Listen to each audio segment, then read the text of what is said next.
Bonjour tout le monde. Alors aujourd'hui je vais vous partager une petite chose que je fais quand je grave un DVD, parce que moi j'aime bien mettre mes photos sur DVD pour dire de les retrouver.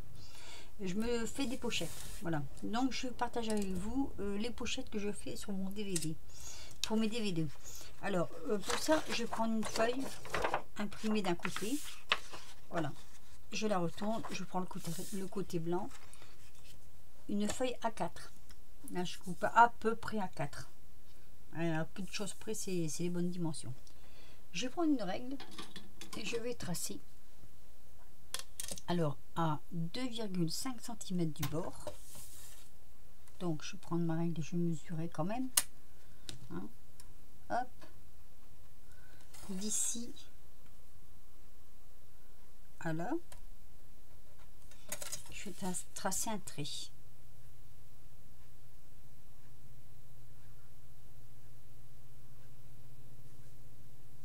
Oh, je suis pas droit, moi, encore une fois.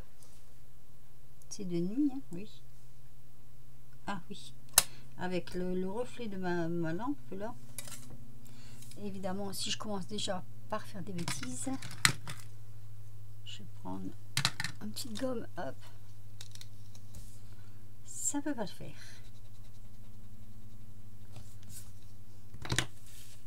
Alors, je vais tracer un trait ici.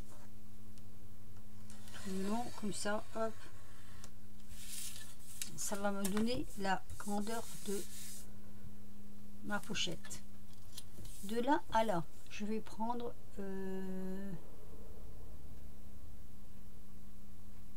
Ah oui, j'aurais pu... Non, je vais laisser comme ça, voilà. De là à là, on va prendre 15,7 cm. Donc 15,7 cm. Et on va mettre un repère ici. 15,7. Ce que vous faites quand vous faites ça, vous enregistrez votre travail si vous pouvez. Et vous gardez votre gabarit. Après, vous n'avez plus qu'à le sortir avec l'imprimante. Et c'est super. Voilà. Je vais tracer un trait tout du long. Hop. Donc j'ai dit à de là à là 15,7 exactement. Ensuite ici je vais retirer, hop, un demi centimètre. Je vais bien quand même bien le tout, c'est ça, c'est de faire le gabarit. Une fois que vous avez le gabarit, moi je l'ai, hein, mais je vais faire avec vous comme ça, vous verrez ici, hop, cette partie là, de toute façon, tac, elle va partir. Ici, on va compter 2,5. Alors, je vais prendre de là. C'est 2,5 que j'ai mis. Oui, 2,5.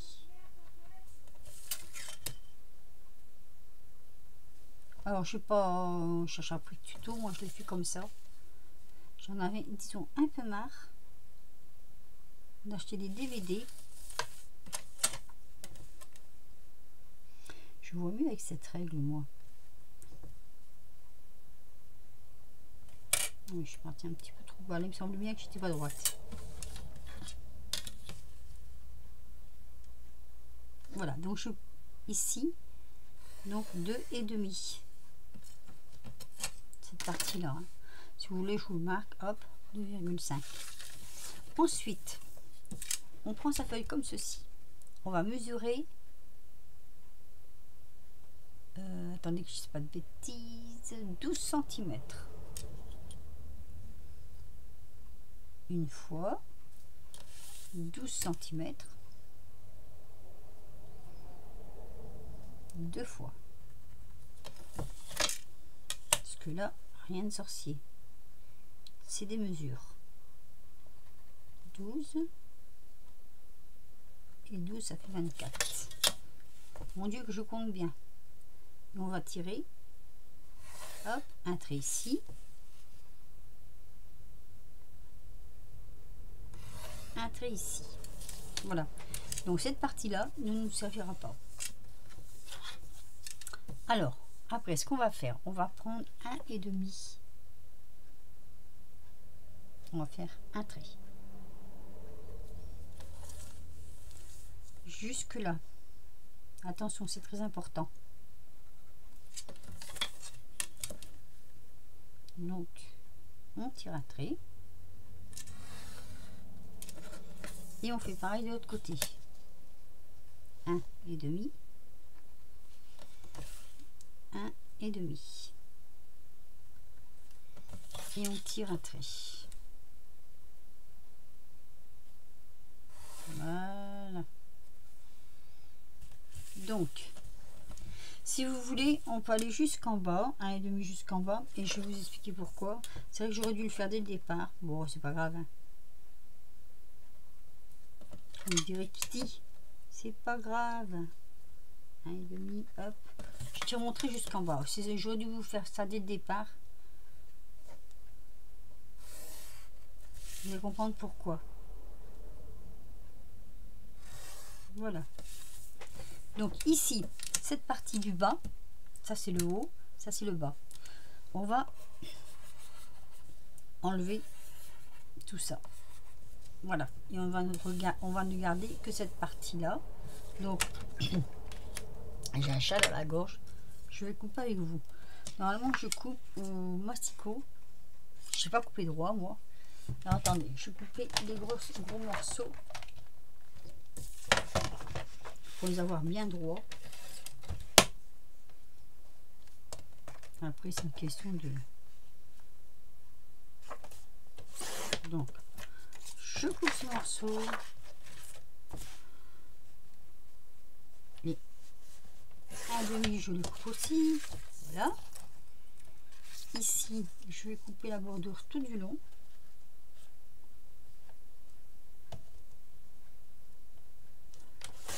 Voilà.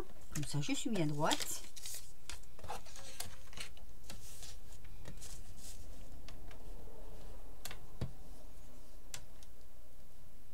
Alors, bien mettre dessus quand même. Voilà. Non, j'y suis pas. Je n'y suis pas.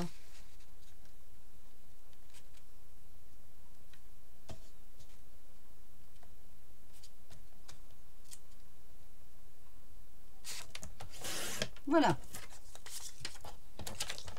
Ça, je vous fais voir, ça me donne ceci. Vous voyez? Voilà. Alors après, si vous voulez faire plus simple, vous prenez la mesure de là, là, qui fait donc 15,5 et la mesure de là, là, qui fait 26,5 et vous travaillez sur ce morceau-là. Voilà, c'est l'un ou l'autre. Moi, je prends, comme je prends les feuilles à 4. Alors, c'est là qu'on va prendre son ciseau, ses ciseaux, pardon, et on va venir découper la partie ici.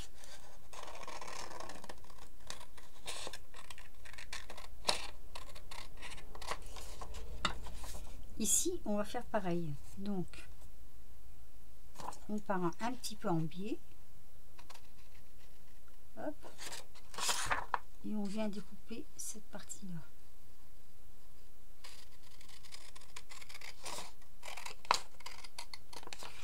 Voilà. Vous voyez un petit peu déjà comment ça se dessine.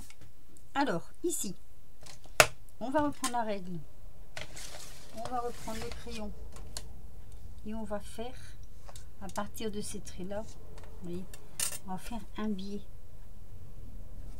Comme ceci. Hop. Et on va faire pareil. Alors là, par contre, vous faites au pif. Hein. Moi, je fais au pif, je ne mesure pas. C'est juste, voilà, à peu près. S'il faut retailler après, vous retaillez. Hein. C'est pas non plus... Comme qui dirait l'autre, ce n'est pas la fin du monde. Alors, attendez. Donc là, vous coupez.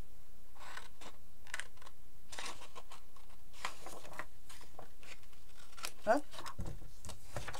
Donc, toujours un peu de biais. Hein. Donc, ici, en biais. Et là, en biais. Voilà. Vous voyez, hein. Jusque-là, il n'y a rien de sorcier. Hein. Alors, celle-ci, je vais vous la faire avec un cercle. Hop là. Je vais poser mon cercle. Et je vais tracer au milieu. Ça, c'est pour les personnes qui n'ont pas de Big Shot. Ou qui n'ont pas de machine de déco. Donc, je vais, hop. Ah, il faut quand même penser aux copinettes qui n'ont pas ce qu'il faut. Voilà. J'ai débordé. Ah, débordé. Ensuite, moi ce que je fais, je prends un petit cutter, hop, juste pour dire de faire, hop là. Je vais commencer par là d'ailleurs. Le trou de mon ciseau.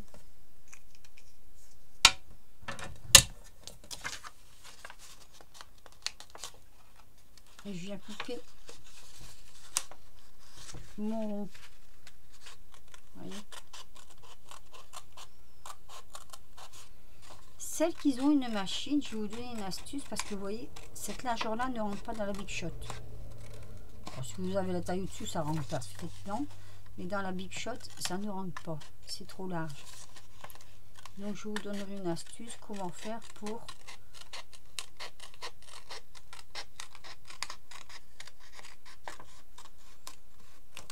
voilà. Donc c'est pas tout à fait droit, hein, mais c'est pas grave, hein. Après je vais essayer un truc, mais je pense pas que ça va marcher, mais pour l'avoir bien droit. Là, le principe est là, hein.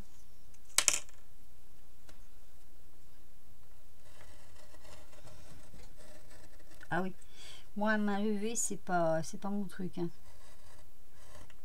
Donc voilà, vous voyez, c'était pas droit. Toc.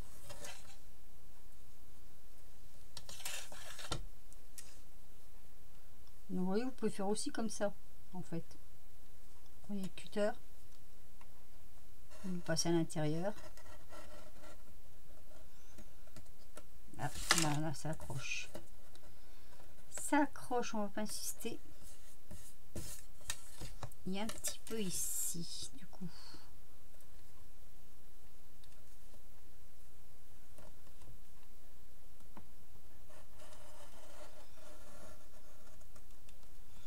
Voilà. C'est à peu près, hein. Le trou est à peu près droit, on va dire. Alors, quand vous avez fait ça, avant de faire le reste, on va prendre le plioir et on va marquer les traits.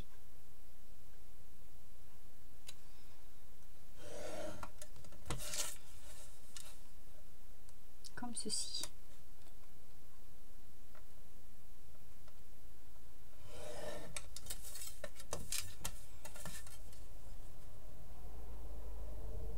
C'est vraiment pas compliqué à faire, hein. Moi j'ai pris un CD, je mesurais un peu plus grand que le CD et je me suis fait un gabarit. Voilà. Donc tout ça va plier. Mais moi je ne veux pas que mes CD prennent la poussière. Donc je prends, j'ai toujours un peu de chute comme ça. Vous savez le... comment on appelle ça? Le... Ah zut alors. J'ai pu savoir. C'est des chutes de rhodoïdes. Voilà. On va y arriver, hein. Je vais mettre un petit bout de collant là. Double face. Ici donc. J'en mets des un peu plus larges sur les côtés. J'en mets pas en bas.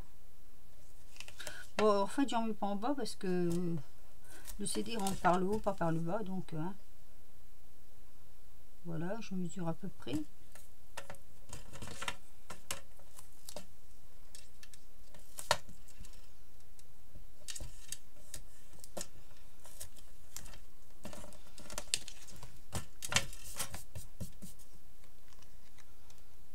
On enlève ceci.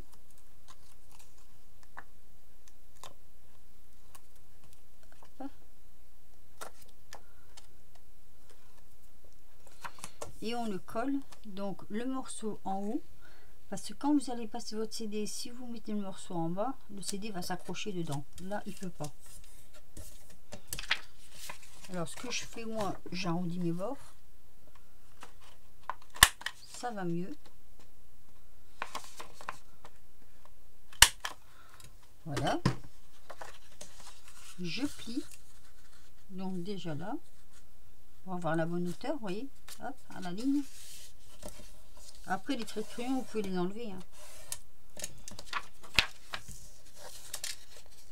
Je plie. Étant donné qu'on a passé pour les pliures, vous voyez, ça se fait tout seul là. Par contre, je crois que je n'ai pas passé pour ma pliure. Non, j'ai oublié ma règle. Toc.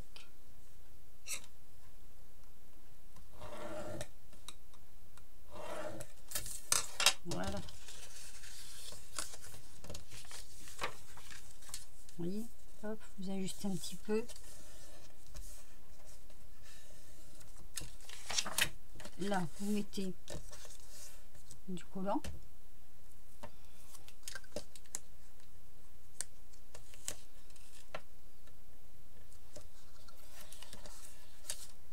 Ici, pareil.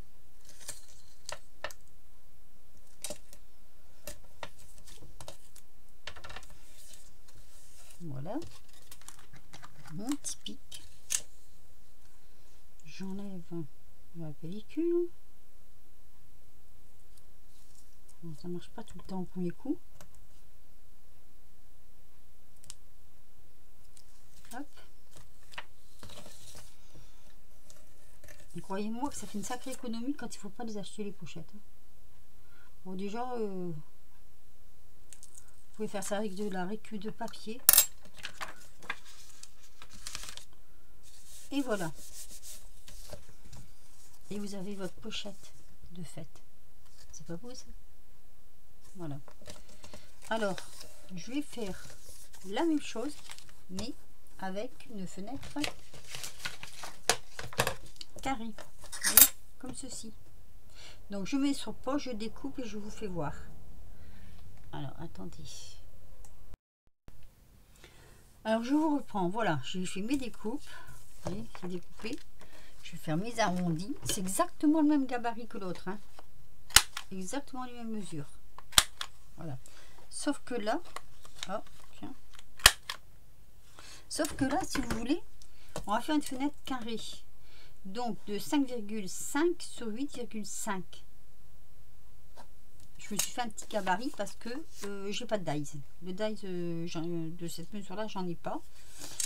On va faire ça à 1,5 cm du bord ici et 4,5 cm du haut.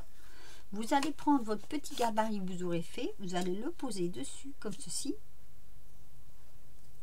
Rien de compliqué. Hein. Hop. Et à l'aide d'un crayon ou n'importe, vous tracez autour. Et là, ça vous fait votre fenêtre. Ensuite, il n'y a plus qu'à découper. Donc hop. Je prends le cutter. Donc là. C'est encore ce qui est le plus simple. Hein.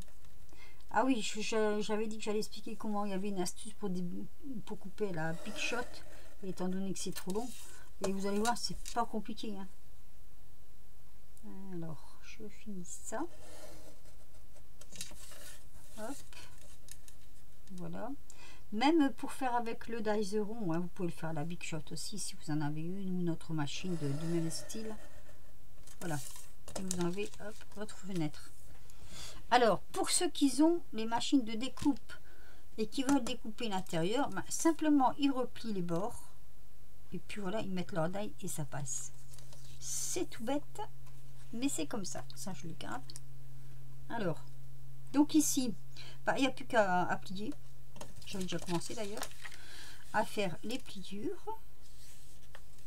Donc, à peu près, hop, comme ça. Voilà. Comme ça, on sait à peu près où ça se trouve. Ici, je reprends dans mes chutes. Vous voyez, toujours pareil, hein, le vélum. Non, le rhodoïde, pardon, et je vais le mettre ici. Donc là, pareil. Alors là, par contre, je vais mettre le grand bout en haut. Par contre, ça, c'est un peu compliqué de travailler avec ça. Sur du clair, parce que sinon, on voit pas. Voilà. Et je mets un petit bout sur les côtés. Ouais, je mets l'autre psy. Voilà. Tac. Oula, je fais du bruit, moi. Comme ceci. Et au lieu de l'avoir rond, vous l'avez carré.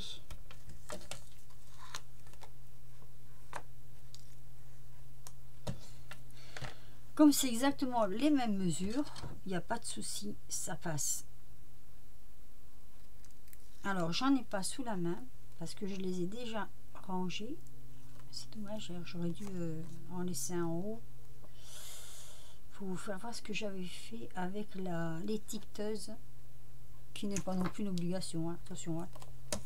C'est si vous l'avez. Donc, je pose ma fenêtre. Ah bah j'ai coupé trop fort là, tiens, c'est malin. Vous voyez, j'ai coupé trop fort le papier. Bon, c'est de la démonstration, donc c'est pas non plus, il n'y a pas mort d'homme. Hein. Ah, sauf si je mets mes doigts et que ça colle de trop.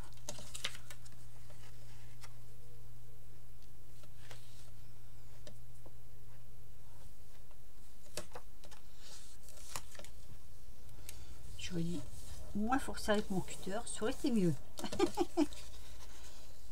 Même pas, si ça se trouve, c'est quand j'ai voulu tracer. Vous voyez, ça marche aussi. Ça fait de jolies petites pochettes à CD. Voilà, donc vous avez celle-ci et vous avez celle-ci. Je vais aller chercher un CD pour vous faire voir ce que j'ai fait après. Ça peut vous donner des idées. Alors, je vous ai apporté plusieurs exemples. Donc, vous voyez, avec fenêtre carrée, ça donne ceci. Et j'ai mis la date ici et le mois. Là, c'est pareil, date, mois. Voilà, là, c'est tout des fenêtres carrées en fait. Là, c'est les photos du mariage de mes enfants. Donc voilà, ce qu'on peut faire avec l'étiqueteuse. Moi, j'ai celle-ci, la Dymo. Je ne sais plus, elle était en promo quand je l'ai acheté, donc je ne vous dirai pas combien je l'ai payé parce que je m'en souviens plus. Mais bon, c'est vrai que c'est assez pratique. Ces petits appareils-là sont pas mal quand même.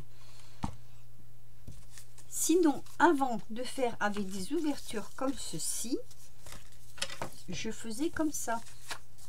J'imprimais des papiers, vous voyez, et je faisais comme ça. Alors, vous allez me dire, c'est joli. Oui, c'est joli. Le problème, c'est que là, j'avais tout marqué derrière. Et du coup, ça gâche un peu. Et voilà, c'est dommage. Après, là, j'avais marqué ici, au-dessus. Mais ce sont des pochettes que j'ai fait moi-même. Hein. Il n'y a pas de... Voilà. Il n'y a pas de secret. D'ailleurs, elles sont très vieilles parce que regardez, ça date de 2014. Alors, hein, je vous dis pas. Hein. Donc, c'est pas d'aujourd'hui que je fais mes pochettes. Voilà. Donc, vous pouvez faire soit avec des décos comme ceci, hein, soit vous prenez du papier uni comme ceci. Vous voyez, ça c'est joli aussi. Soit vous prenez du papier comme ceci. Alors, vous évitez les gros motifs comme ça qui sont jolis, mais si vous découpez dedans, c'est dommage. Mais ça vous fait quand même de belles petites pochettes. Donc, voilà. J'espère que j'aurai bien expliqué mon tuto. Donc, vous faites comme moi. Hein. Vous faites un gabarit avec toutes les mesures, comme ça. Moi, c'était pour vous le présenter, mais vous faites un gabarit. Vous le rentrez dans votre... vous le scannez dans votre ordinateur. Et après, ben, vous n'avez plus qu'à l'imprimer. Et c'est génial. Voilà. Sur ce, je vous laisse. Comme d'habitude, si jamais vous voulez le gabarit, vous me le mettez en dessous dans vos commentaires. Puis c'est avec plaisir que je vous l'enverrai en PDF, puisque maintenant les PDF n'ont plus de secret pour moi. Enfin, tout au moins cela. Tant que j'aurai mon imprimante, parce que c'est avec l'imprimante Canon, elle est géniale cette imprimante. Sur ce, je vous laisse, je vous souhaite un bon 14 juillet, bien que cette vidéo vous sortira beaucoup plus tard, mais voilà. Et je vous dis bon amusement. Moi je vous dis, hein, ça c'est l'idéal. Je crois que je commence à faire mes pochettes en 2009. Donc vous voyez, ça remonte. Et j'avais pas de Big Shot, j'avais pas de, comment je vais dire, d'imprimante. Je faisais tout à la main. Mais bon, c'est des bons souvenirs. Voilà, je vous laisse, je vous fais des gros bisous. Ce papier là, c'est du papier au kilo. Ce papier là, c'est du papier que je vais imprimer. Je vous fais des gros bisous et je vous dis à très vite pour de nouvelles aventures. Bisous.